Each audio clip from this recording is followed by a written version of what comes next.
Aloha! Thank you for joining us here at TruthMadeEasy.com as we continue with our Apologetics Made Easy video training course.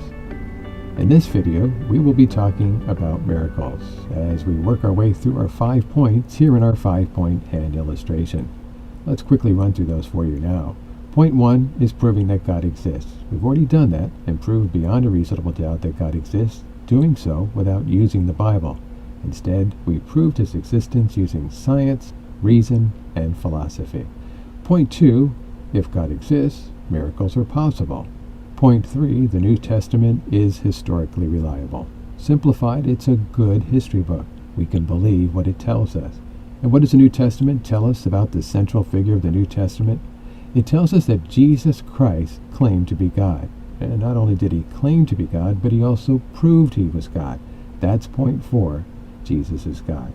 Now we know that whatever God teaches is true. What did Jesus, who is God, teach? He taught point 5 here, that the Scriptures, both the Old and New Testament, what we call today the Bible, is the Word of God. Well, with point 1 completed, it's time now to move on to our second point, miracles. In our prior set of videos, we proved that God exists using the cosmological, teleological, and moral law arguments. And from the evidence we studied, we learned about some of the characteristics of the beginner, designer, and moral lawgiver. And that the evidence best describes this being as a theistic God, the God of one of the 3 theistic religions, Judaism, Christianity, or Islam. Using science, reason, and logic, we discovered that the beginner, designer, and moral lawgiver was timeless, immaterial, non-spatial, supremely intelligent, self-existent, infinite, unimaginably powerful, and morally perfect. We also discovered that these are the very same characteristics used to describe the God of the Bible, that he too was timeless, immaterial, and so on. So now we ask the question, what can we expect from a being who possesses these characteristics? Well, we can expect that God would want to communicate with us, his creation. Norman Geisler and Frank Turek comment, however, since we know beyond a reasonable doubt that God exists and that he has the characteristics we've listed above, characteristics that include design, purpose, justice, and love, then we should expect him to reveal more of himself and his purpose for our lives. This would require that he communicate with us. One of the 3 major theistic religions is likely to contain that communication. But how? How can we expect God to communicate with us? Norman Geisler and Frank Turek suggest how. Perhaps God has manifested himself in some way to a select group of people over many centuries and inspired them to write down what they witnessed and heard from him. Written language is a precise medium of communication that can easily be duplicated and passed on to succeeding generations, yet it also can be easily ignored by those who freely decide that they don't want to be bothered with God. So a book would work as a valid but not overpowering means of communication from God. Let's illustrate here how God communicates to us through what is known as both general and special revelation. As we have already seen in prior videos, God has revealed himself to us through creation and our conscience, what we call the moral law. Creation and conscience is known as natural or general revelation, which gives us basic ideas of God's existence, his characteristics, and his moral requirements, that he's infinite, unimaginably powerful, supremely intelligent, and absolutely morally perfect. As Geisler and Turek have pointed out, written language is a precise medium of communication, and that a book would be a good way of carrying out that communication. Theologians call this type of communication special revelation. In its written language form, it can be duplicated for others, passed on to each generation, easy to be ignored if desired, and not overpowering. Geisler and Turek then add, so a book would work as a valid but not overpowering means of communication from God. But whose book? Has God communicated through the book of the Jews, the book of the Christians, or the book of the Muslims? How are we supposed to tell whose book, if any, is really a message from God? Oh, those are good questions, aren't they? Whose book or whose messenger has been used by God to communicate to us? Is it the Tanakh and Moses? Is it the Bible with Jesus, the apostles, and the prophets of old? Or is it the Quran and Muhammad? How can we know for sure? As we'll see, miracles can help us to determine which book and through which messengers God has spoken to us. Miracles can be likened to something used in ancient times before there was a post office, email, or texting. Back then, when a king, for example, wanted to send a message, he would use a messenger to deliver it, and he would place his seal on the message so that whoever received the message knew that both the message and the messenger were authentic, that they both really came from the king and not someone else, some poser, pretending to be the king. What made the king's seal so special is that it was unusual or unique, easily recognizable, and something only the king possessed. In the same way, God, the King of the universe, has attached his special seal to his messages that he sends to mankind. God's seal confirms the message and the messenger. Like the king's seal, a miracle is unusual or unique, easily recognizable, and only God can do them. So, exactly what is a miracle? Geisler and Turek provide us with this description. A miracle is a special act of God that interrupts the normal course of events. We might say that natural laws describe what happens regularly by natural causes. Miracles, if they occur at all, describe what happens rarely by supernatural causes. And they add, a miracle is an act of God to confirm the Word of God through a messenger of God. Here again is our box from prior videos that we used to illustrate our time-space material universe. We've labeled it the natural world, where nature and natural laws are at work. On the top right is God, a supernatural being who is outside or beyond the universe. We can think of a miracle as God reaching into the box and doing something that we don't normally see nature and natural laws doing, a supernatural act performed by a supernatural being. Again, a miracle is not a natural, everyday event. It is beyond the natural. It is a supernatural event. A man is limited by the natural world around him. Under his own power, he can walk, run, and jump, but he cannot fly. Natural laws, gravity, keep him on the ground. But the cartoon character, Superman, can fly. Gravity doesn't hold him down, and bullets bounce off his chest. Now, of course, this is fictional, but I use the example to illustrate the prefix there, super. So there is man, and there is Superman. In the same way, there is the natural, and there is the supernatural, things that don't occur naturally, such as the Big Bang fireball explosion that we studied earlier. Now, knowing what a true miracle is can help us to better distinguish a miracle from other unusual events, such as anomalies. For years, the bumblebee stumped scientists. They couldn't figure out how it was able to fly. The size of its wings was small as compared to its body weight. This was an anomaly. Well, they later discovered that the bumblebee has a power pack of some sort that helps it to fly. Magic tricks can be quite amazing. Hey, how did he do that? But that's not a miracle, nor are psychosomatic cures, the mind healing the body. True miracles from God are certainly not related to satanic signs. And one last one here, providence. When things happen in our lives as Christians, and we sense that God did something very special, we can find ourselves saying, I bet God did this or that. And while it may very well be true that God was at work, it was God using natural events in our lives, not supernatural events. The example used in I Don't Have Enough Faith to Be an Atheist is the foggy conditions that were in place at the time of the World War II Allied invasion onto Normandy. The fog helped to hide the Allied forces as they approached France and the Nazi forces. God may have played a part in that. We don't know for certain. If he did so providentially using natural laws. Fog is a natural occurring thing. There's nothing supernatural about it.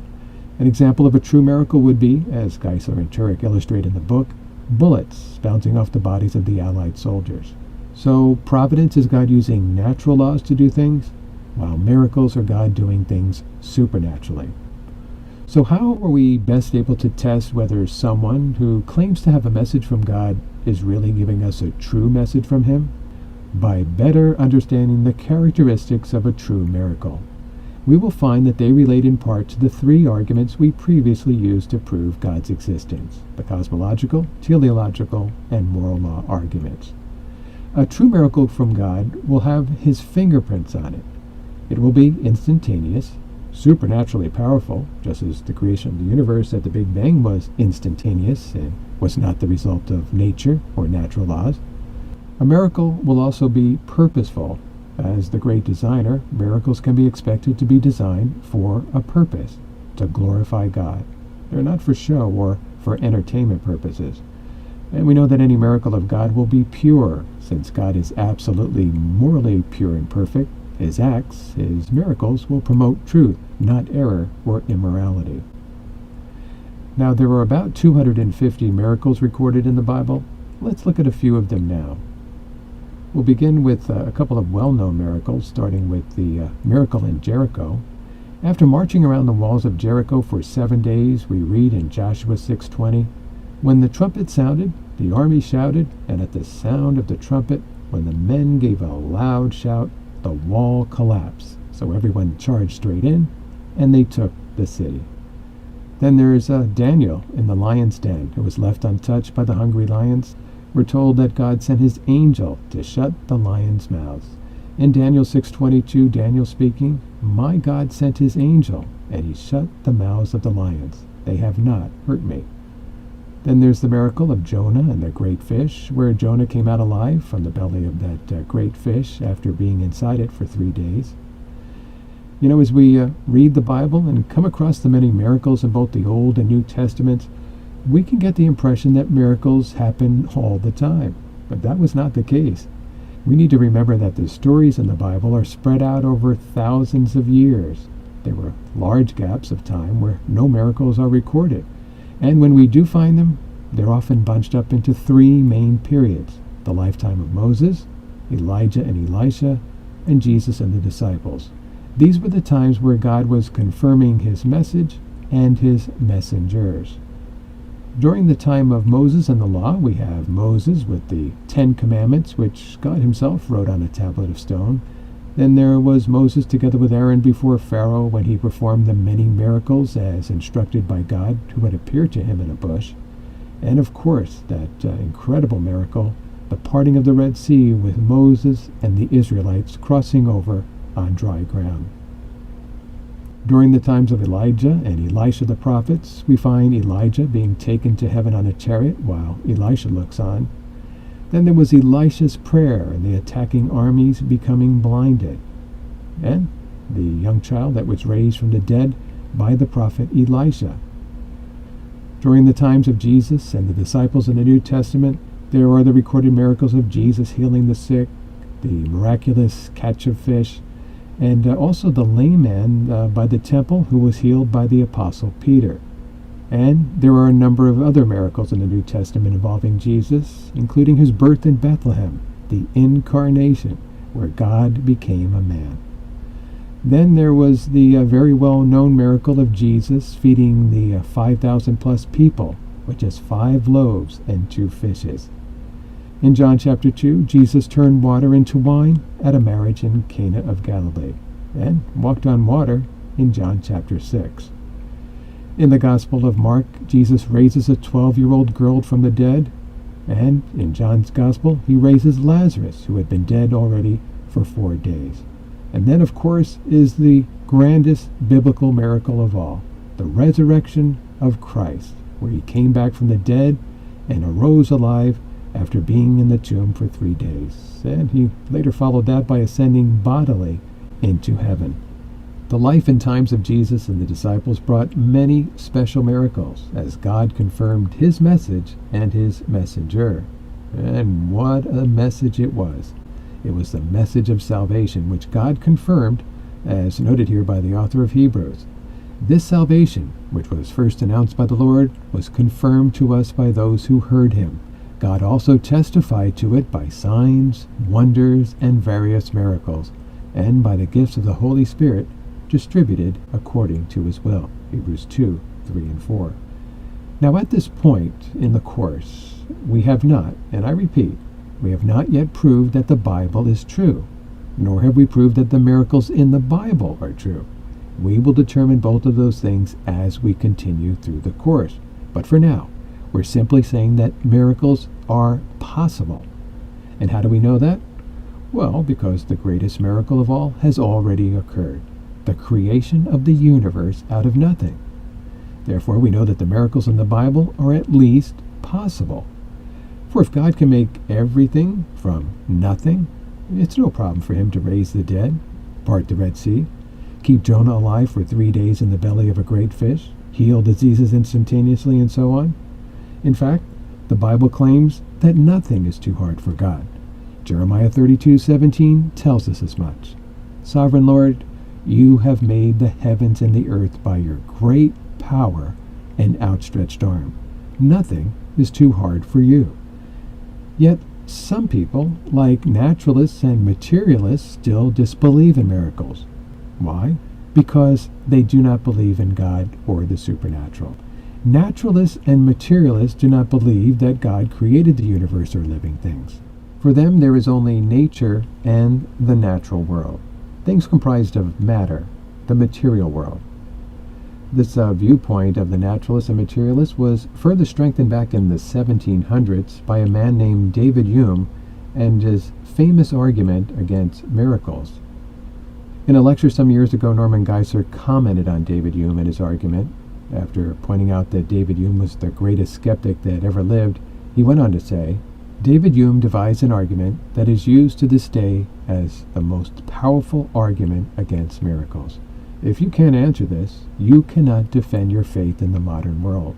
For the last 200 years, this argument has been used in universities, in science labs, in our entire culture, to show that it is no longer credible to believe in miracles.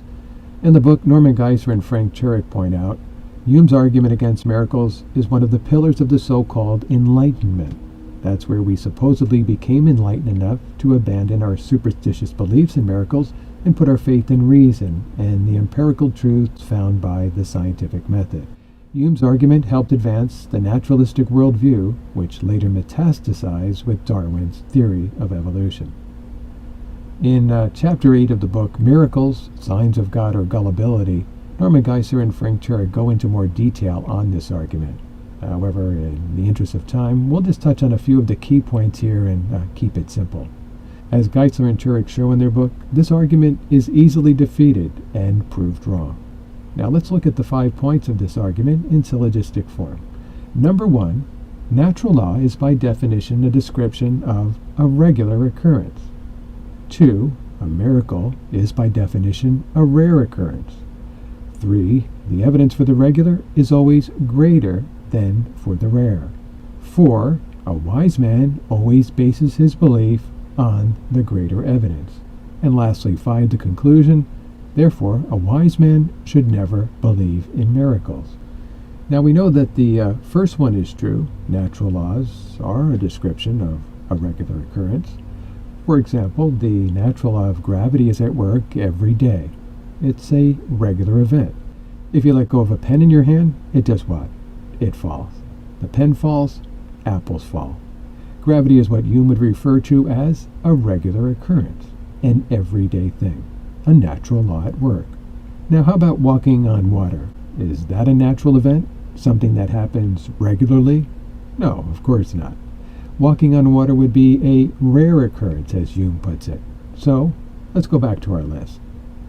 We can now check off number 2, because, as we've seen, a miracle is by definition a rare occurrence. How about number 3? The evidence for the regular is always greater than for the rare. Well, as we're going to see, this premise is false. The evidence for the regular is not always greater than for the rare. Now, before we look at why this is false, let's first look at the last 2 points, number 4 and 5. Number 4 tells us a wise man always bases his belief on the greater evidence. Yeah, that's true. And number 5, the conclusion, therefore, a wise man should never believe in miracles. This conclusion is false, because premise number 3 is false. And why is number 3 false? Because the evidence for the regular is not always greater than for the rare. There is good evidence for many rare events, just as there is good evidence for regular events. Allow me to explain. Most naturalists and materialists believe that the universe began at the Big Bang, with the natural world following that. Many also believe that the first life spontaneously generated here on planet Earth, with all other life forms evolving from that first life gradually over time. Now I ask you, are these regular events that have occurred over and over again? Or would you say that these are rare one-time events? Right, these are rare one-time events. So, based on Hume's argument, premise number 4, like a wise man, naturalists and materialists should not believe that rare events like the Big Bang, the first life, and evolution really occurred. Yet they do believe. What Hume's argument is saying is that unless something happens over and over again, unless it's a regular event, a wise person should not believe it. So we see that premise 3 is flawed, and so is Hume's argument. Something doesn't have to happen over and over again.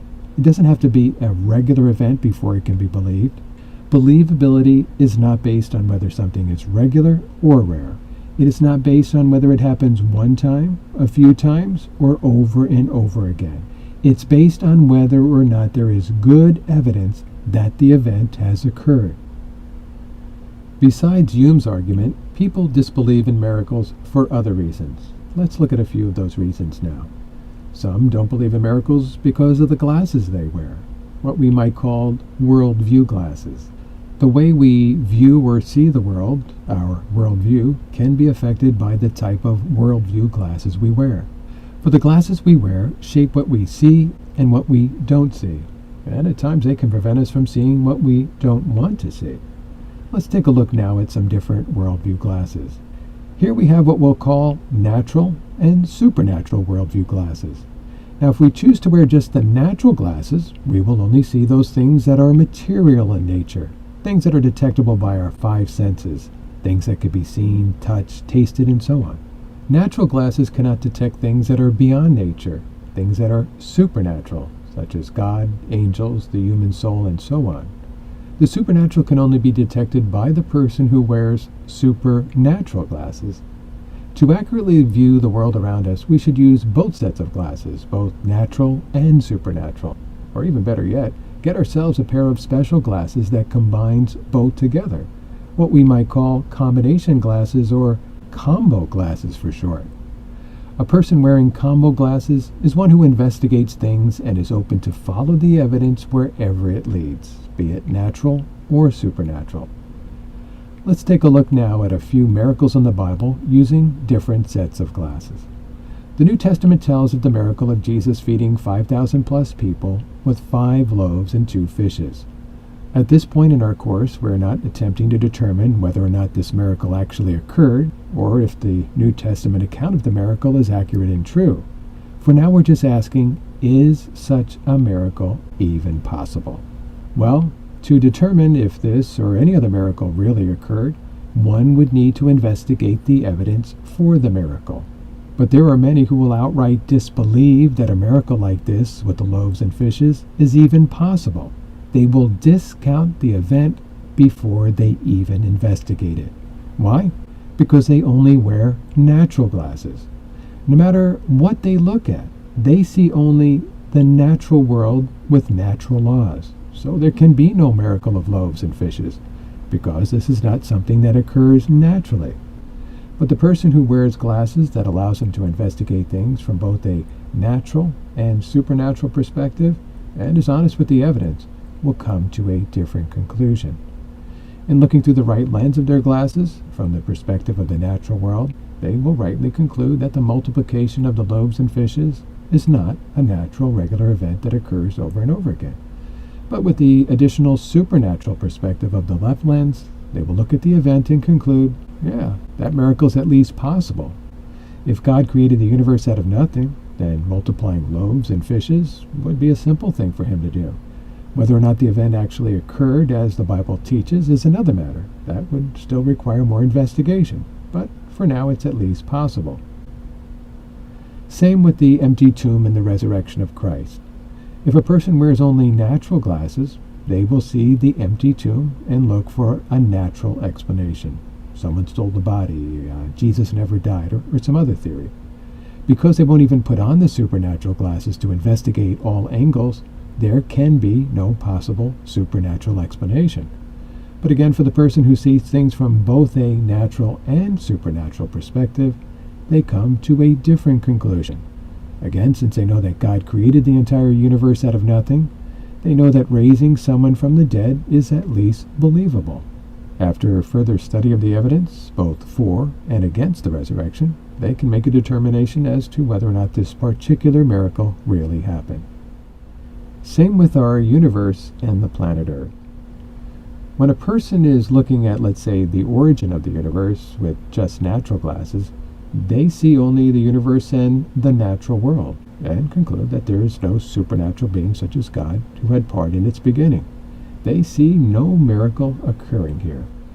But the person who puts on their combo glasses and examines the evidence from all angles and looks at things from both a natural and supernatural perspective, and taking into consideration the Big Bang evidence we have studied, in light of the cosmological and teleological arguments, they will come to the conclusion that the evidence best points to a miracle of epic proportion, the creation of the universe out of nothing by a supernatural beginner of the universe, with the characteristics matching those of the God of the Bible. Now, besides Hume's argument and the glasses people wear, there's another reason why people disbelieve in miracles, and it relates to the heart. Some simply reject miracles because they reject God and anything related to Him, including miracles.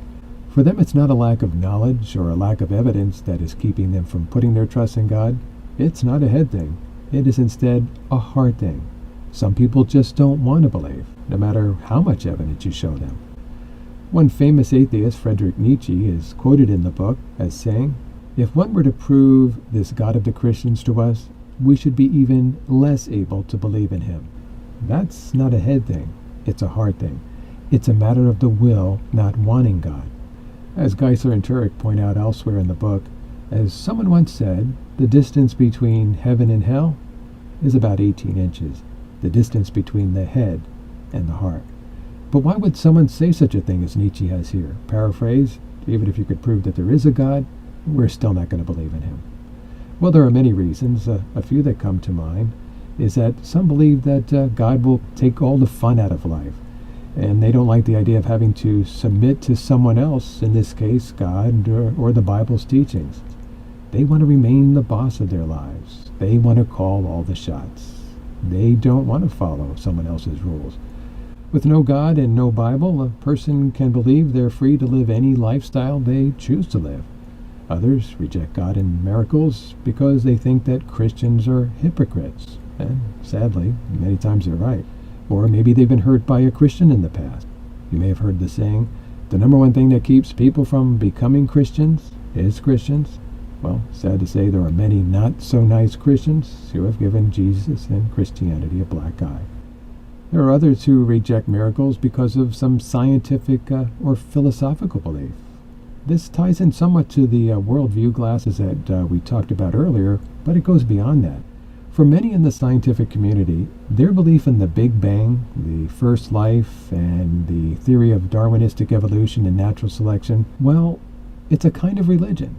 Later in the course, we'll be talking more about this when we cover the topic of evolution and the origin of the first life here on planet Earth.